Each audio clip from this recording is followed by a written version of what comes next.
Hi guys, Cynthia here with a little quick discussion on what is a rest day. And so I want to share what a rest day means in period recovery, but I also, to give you guys more context, what did a rest day mean to me many years ago? What I can tell you, if you don't know a lot about me already, I am someone who suffered from HA2 and I lost my period due to overexercising and undereating, but I had no idea at the time that's something I was doing. So when I was told to decrease exercise, it felt like the world was coming out underneath me. It felt like a part of me died. It felt like I felt hopeless. It was like I was going mad. I thought, how could something so healthy for me be something that's impacting my health right now? And this is who I am. This is what I do. This is like my life. I work out, I eat healthy. It just didn't make sense. So, back when I was over exercising, I was taking rest days, or so I thought. My rest days were a very light jog, maybe a few miles, a long walk with a friend. It was never fully, truly resting. And I'm going to talk about that in a moment. What is fully resting? And I thought, well, I am not overexerting myself, right? I'm not really breaking a sweat. Like, this must be fine. I would go so hard in the gym. Like, I used to CrossFit a long time ago. And if you're familiar with CrossFit or high intensity interval training workouts, like, there were times where I would just leave so gassed and like, oh my gosh, I just got the shit beat out of me. And I thought it was a good thing, right? So when I had these active rest days, I thought, well, this is fine. I'm not nearly doing as much as I usually do, right? So it made it a little bit more justifiable that I was resting. And then when I was told, all right, you really need to cut back on your exercise, I still was having active rest days, but they were just less active than they were before.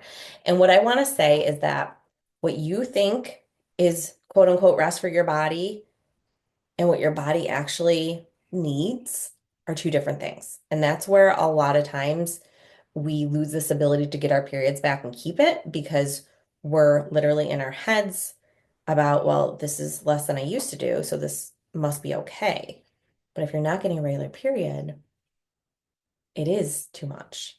And we also have to consider nutrition, which I'm not going to talk about right now.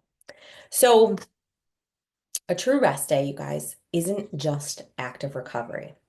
It is not swapping your workout for a long walk or a yoga session just to keep moving.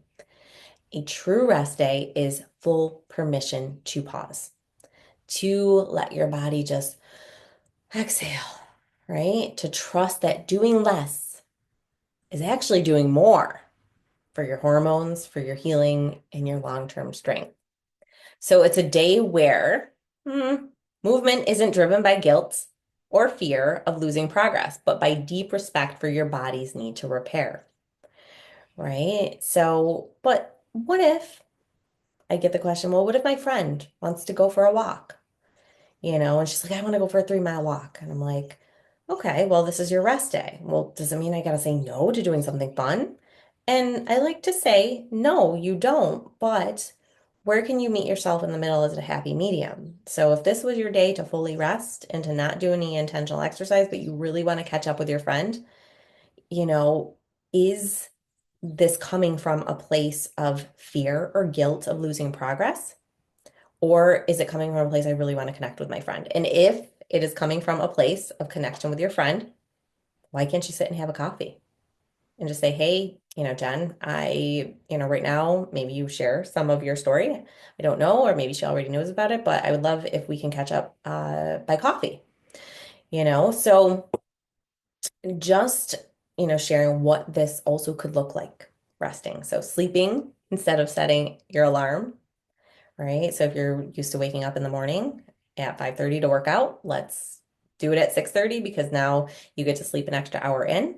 Lying on the couch with a book or your favorite show. And no, this is not lazy. This is productive. If you want your period back, this is productive, you guys.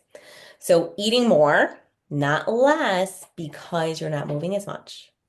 Because guess what? Recovery, getting your period back, takes fuel even on the days you're not doing as much, which could be hard because I know too in the past I'm like, well, I didn't move as much, so I don't, I shouldn't have as much food. My body doesn't deserve as much food.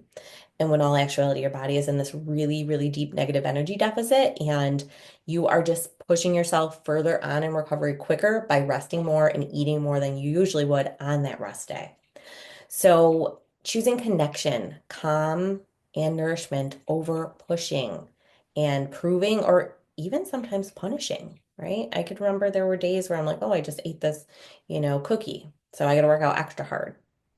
I'm going out drinking with friends. This is way back when. I need to make sure I get a really good workout in because I'm getting all these quote unquote empty calories from alcohol. So just a reminder. Rest is productive, you guys, especially when you're healing, you're trying to get your period back, restore your fertility, and restore your relationship with your body. And I know it's hard. I'm not going to sugarcoat it. I have been there. I used to fear rest too, so much. Like I can't even tell you, words cannot describe. But practicing it, it gets easier. And if you don't have the right support along this way of really encouraging you to rest, I hope this video does it for you.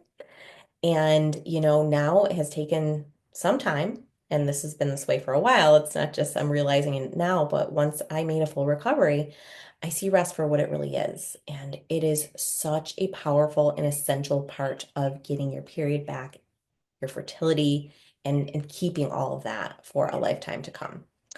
So I hope you guys really enjoyed this little snippet of rest days and what they might look like. And if you need more support, continue to follow me here. Follow me on Instagram, TikTok, and the Period Recovery Podcast. And as always, leave comments. I love to hear from you guys.